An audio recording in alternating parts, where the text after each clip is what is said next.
Oke, mari kita sambung lagi kelanjutan dari novel Revenge of Iron Blood. Sejak awal, Ketua OSIS Dolores sangat tidak menyukai kekuasaan yang ada di akademi.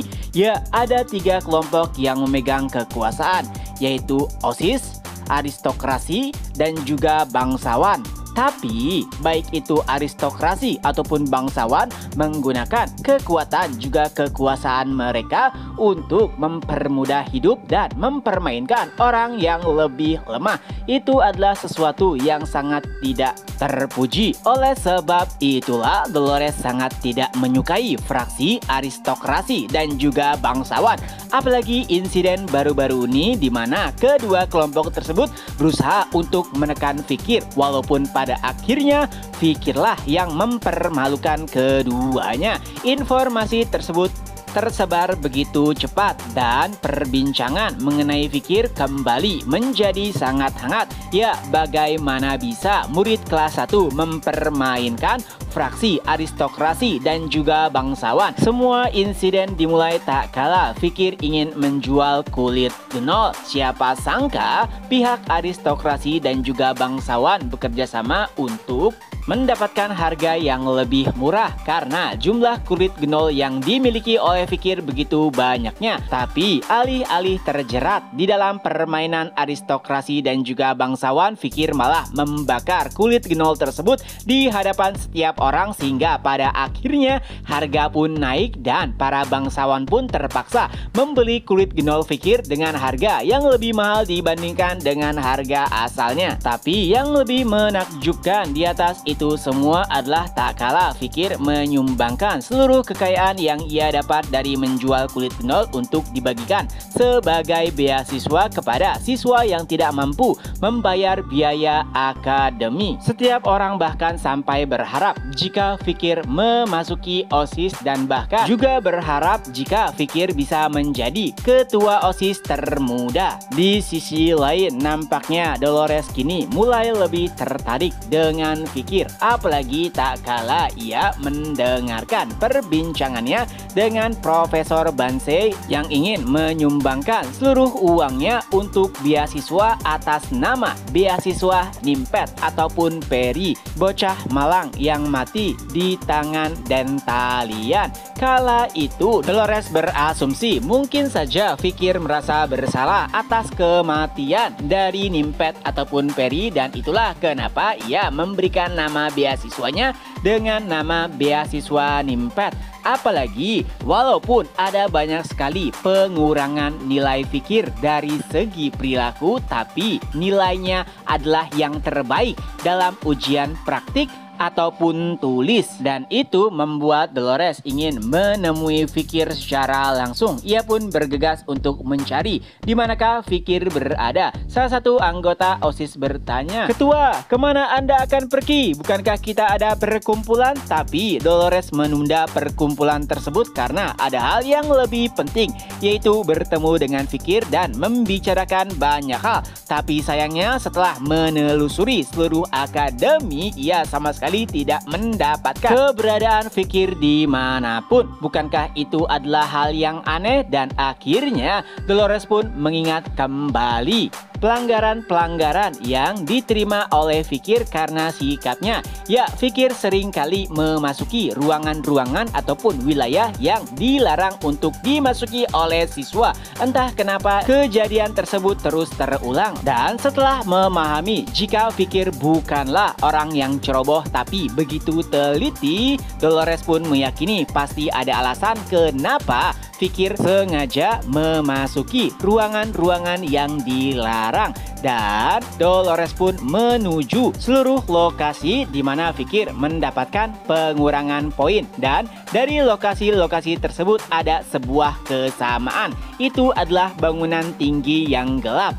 Kala itu Dolores masih belum memahami sebenarnya apa niatan Fikir menuju ruangan-ruangan tersebut. Dan tiba-tiba sebuah notifikasi pun muncul yang menyatakan bahwa Fikir baru saja mendapatkan pengurangan poin lagi karena melewati wilayah yang dilarang. Ya, ternyata itu adalah bangunan tertinggi di asrama pria kelas 1. Tanpa basa-basi, Dolores pun langsung menuju ke sana. Tentu saja sebelumnya Dolores harus meminta izin karena tidak diperbolehkan memasuki asrama pria. Dan setibanya di atap, Dolores sama sekali tidak melihat seorang pun. Ia pun langsung pergi menuju kamar Fikir dan ternyata hanya ada Piggy di sana. Dolores bertanya, apakah Fikir baru saja kembali? Dan Piggy pun menjawab ya, tapi ia langsung pergi keluar dan ternyata keluar yang dimaksud adalah pergi untuk mandi. Dolores pun mengamati seluruh ruangan mereka dan Dolores menyadari bahwa ada sedikit keanehan dari tempat tidur Fikir karena begitu berbeda jauh dengan tempat tidur milik Piggy. Dolores pun langsung menatap Piggy dan Piggy pun berkata, itu aku tidak tahu mengapa tapi sepertinya Fikir tidak pernah menaruh barang-barangnya di dalam kamar. Atau dengan kata lain, seluruh barang-barang yang dibawa oleh Fikir biasanya berada dalam satu ransel. Itu juga merupakan sesuatu yang mencurigakan.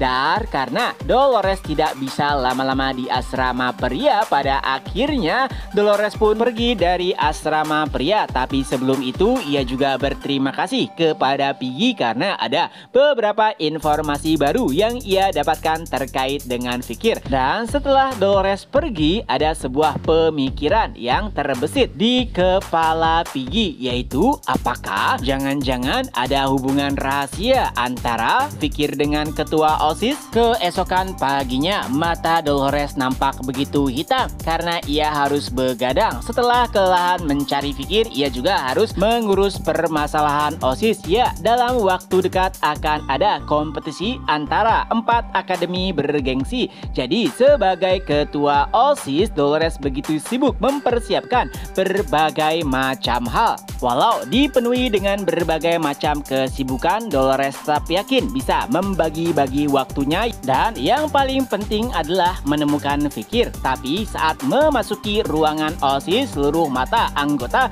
tertuju kepada Dolores dan bahkan mulai menggodanya. Ya, ternyata ada sebuah surat kabar dari luar akademi yang menyatakan hubungan rahasia antara Dolores dengan pemuda misterius berinisial V yang juga mahasiswa baru tahun pertama. Tentu saja setiap orang sudah menduga jika itu adalah Fikir. Tapi anehnya tidak ada yang mengejek Dolores. Mereka hanya menggodanya seakan-akan setuju atas rumor tersebut. Bahkan keluarga kekaisaran sampai mengomentari rumor hubungan antara Dolores dengan Fikir dan mereka juga nampaknya begitu setuju. Walau demikian, Dolores sama sekali tidak peduli dengan rumor ataupun gosip yang beredar dan ia pun mengatakan kepada anggota OSIS bukan itu permasalahannya karena dilihat dari manapun menurut Dolores, Fikir adalah sosok yang sangat misterius dan juga penuh dengan tanda tanya.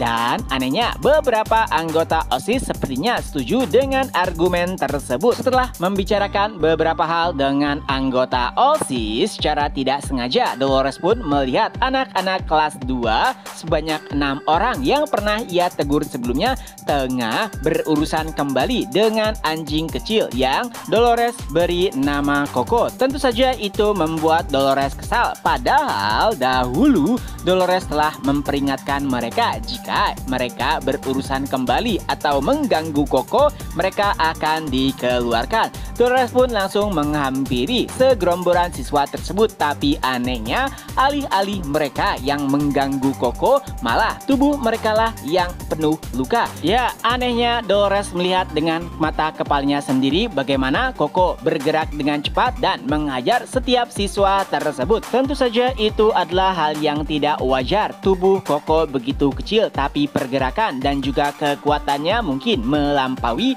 anjing petarung. Dan karena para siswa tidak bisa melawan Koko dan juga takut akan ancaman ketua OSIS sebelumnya, mereka pun memutuskan untuk melarikan diri. Dan saat Koko tengah mengejar siswa-siswa tersebut, Dolores pun menghentikannya dan langsung menangkap Koko. Lalu secara tidak sengaja Dolores pun mencium bau Koko yang begitu familiar. Itu berasal dari sabun milik siswa. Kala itu Dolores langsung berasumsi mungkin saja Koko dimiliki oleh siswa akademi. Lalu Dolores pun bertanya kepada siswa yang berada di sekitar sana apakah ada yang memiliki anjing ini, dan sayangnya tidak ada yang memberikan tanggapan positif. Hingga pada akhirnya karena Dolores melihat tingkah Koko yang begitu agresif, ia pun memutuskan untuk mengebirinya. Mendengar hal tersebut, Koko pun berusaha untuk melepaskan diri dan lari terbirit-birit. Oh ya, bagi yang belum tahu, Koko adalah wujud fikir dalam bentuk anjing kecil. Nah, saat mengejar Koko, Dolores secara tidak sengaja bertemu lagi dengan siswa-siswa yang sebelumnya dihajar oleh Koko. Lalu Dolores pun bertanya kenapa mereka masih tidak kapok mengganggu Koko, dan mereka pun membantah hal tersebut karena sebenarnya dari awal Koko lah yang langsung menghajar atau menyerang mereka, entah apa alasannya. Dan sejujurnya itu juga membuat mereka jengkel. Apalagi Dolores juga sudah mengancam mereka jika berurusan lagi dengan Koko, mereka akan dikeluarkan. Salah satu siswa pun bergumam, kenapa hidupku begitu sial? Dahulu aku dihajar dan diancam oleh Nekon, dan sekarang bahkan anjing ikut menghajarku. Mendengar hal tersebut tentu saja membuat Dolores tertarik. Apa? Nekon? Kapan tepatnya itu? Kapan Nekon mendatangi kalian? Lalu mereka pun mulai menjelaskan, tepatnya sebelum hari penerimaan siswa baru. Ada sosok misterius yang mengenakan topeng wabah mendatangi mereka lalu menghajar mereka. Tidak hanya itu, sosok misterius tersebut bahkan mengenal nama mereka dan juga nama orang tua mereka. Itu adalah sesuatu yang tidak wajar, dan itu juga adalah pertama kalinya kemunculan Nekon, atau dengan kata lain, sosok tersebut masih belum memiliki julukan Nekon. Para siswa pun berasumsi mungkinkah ia adalah siswa akademi, mengingat sosok Nekon mengenal mereka dan bahkan keluarga mereka. Dan jika benar merupakan siswa akademi, harusnya ia adalah siswa kelas 2 ataupun siswa kelas 3. Tapi sayangnya mereka berusaha untuk mencari informasi terkait Nekon, tapi sayangnya mereka tidak mendapatkan apapun. Dari perbincangan tersebut, Dolores mendapatkan banyak informasi baru terkait Nekon, terutama saat kemunculan pertamanya dan bagaimana bisa ia menghajar siswa-siswa tersebut jika tidak mengenalnya. Tapi satu hal yang pasti, Dolores meminta mereka untuk merahasiakan perbincangan tersebut, dan jika sampai apa yang mereka perbincangkan saat ini bocor, Dolores akan memastikan mereka akan dikeluarkan dari akademi. Dengan itu pula chapter pun berakhir. Nah, itulah kelanjutan dari novel Revenge of Iron Blood. Semoga terhibur. Ketemu lagi di next video. Bye bye.